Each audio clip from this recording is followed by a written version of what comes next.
God bless you all. मैं आदित्य शर्मा आज आपको बताऊंगा अमेजिंग फैक्ट ओशन के बारे में। 94% अर्थ की जो लिविंग स्पीसीज है वो ओशन में रहती है, यानी 94% जो जीवन है वो ओशन में है। 5% जो है हम ओशन के बारे में अभी तक जानते हैं, जबकि हमें 95% पता नहीं है ओशंस के बारे में।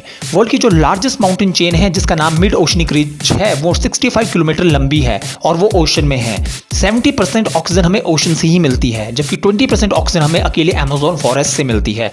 पैसिफिक ओशन सबसे वर्ल्ड का सबसे लार्जेस्ट ओशन है और सबसे गहरा ओशन भी पैसिफिक ओशन ही है। और अकेले हम बात करें तो पैसिफिक महासागर में लगभग 25,000 आइलैंड्स हैं। अगर हम बात करें ओशंस में कितना गोल्ड है तो ये 20 मिलियन टन है, यानी 2000 करोड़ किलो सोना ओशन में है जो कि डिसअपियर हो गया था, यानी गुम हो गया है। हर साल कई किलो सोना समुद्र में गुम हो जाता है। ये रिपोर्ट है नेशनल ओशन सर्विस की। अगर हर एक को ये सोना बांटा जाए तो सबके हिस्से में 9 पाउंड गोल्ड जो है पर पर्सन आएगा। शार्क का भी कैफे होता है। साइंटिस्टों ने डिस्कवर किया है कि जो शार्क होती है विंटर सीजन में सब इकट्ठी हो जाती हैं और इनके भी अलग अलग कैफे ओशन के अंदर होते हैं। ये 2002 में साइंटिस्ट ने जो है डिस्कवर किया था। अंटार्कटिका की अगर हम सारी आइस को मेल्ट कर दें तो ये लगभग 20 बिलियन गैलन ऑफ वाटर इससे मिल जाएगा, यानी हर एक आदमी को 1 करोड़ लीटर पानी 5 साल तक मिल जाएगा। इसमें इतना आइस है। मैरीना ट्रेंच 35,802 फीट गहरी है, गहरी जगह है, यानी ये डीपेस्ट पॉइंट है पूरे प्लेनेट का। और यहाँ पे जो पानी का टेम्परेचर होता है वो 2 डिग्री से लेकर 4 डिग्री सेल्सियस तक होता है। और यहाँ पानी का प्रेशर जो है 8 टन पर स्क्वायर इंच होता है। यहाँ पे अभी तक 3 ही लोग जा पाए हैं, जबकि चांद में 12 यानी दर्जन लोग गए थे। प्लैनेट का जो सबसे बिगेस्ट वाटरफॉल है वो है एंजल फॉल।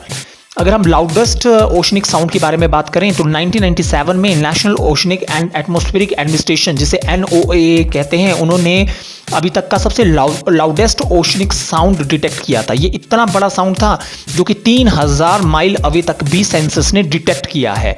और ये आइस क्यूब की वजह से होता है। जब आइस टूटती है तब ये साउंड, लाउडेस्ट साउंड प्रोड्यूस होता है। अगर हम बात करें जो सी आइस होती है उसे हम उससे हम पानी निकाल सकते हैं और उससे उस पानी को हम पी भी सकते हैं, मतलब सी आइस इज अ ड्रिंकेबल। पर अगर हम बात करें सी वाटर की तो उसे हम नहीं पी सकते, उसमें इतना नमक होता है। अगर हम बात करें इस ओशन में, इन महासागरों में इतना नमक है, अगर सारा का सारा नमक निकाल दिया जाए तो पूरे अर्थ कवर हो जाएगी। अकॉर्डिंग टू अगर हम एशिया पैसिफिक इकोनॉमिक कॉर्पोरेशन की रिपोर्ट के बारे में बात करें तो ओशन के अंदर भी अंडरग्राउंड जो है सबमैरीन केबल्स हैं, यानी ओशंस के अंदर, महासागरों के अंदर भी सबमैरीन केबल्स हैं जिनसे 95% जो है इंटर कॉन्टिनेंट डाटा ट्रांसफर होता है, यानी इंटरनेट का डाटा इन्हीं से ही पास होता है।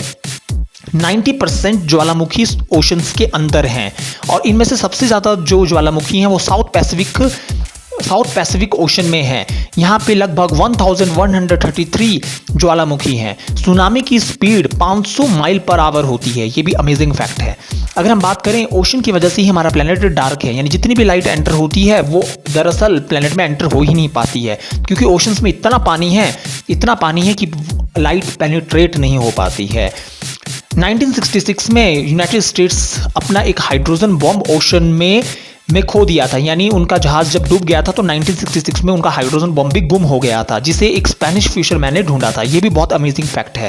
अगर हम पूरे ओशन की, पूरे सी की सारी आइस को मेल्ट कर दें तो पूरी दुनिया में पानी 26 मंजिला पानी, मतलब 26 मंजिल पानी ऊपर को बढ़ जाएगा, यानी पानी इतना बढ़ जाएगा जितना 26 मंजिला बिल्डिंग होती है। अगर हम और फैक्ट की बात करें तो ओशन एक मैग्नेट की तरह भी काम करते हैं। ओशन की वजह से ही पूरे प्लेनेट में रेनफॉल होता है। ओशन की वजह से ही पूरे अर्थ की हीट कंट्रोल होती है। ओशन की वजह से ही अलग अलग कंट्रीज के अलग अलग क्लाइमेट्स हैं। ओशन की वजह से ही सबसे बड़ा ट्रांसपोर्ट होता है शिप।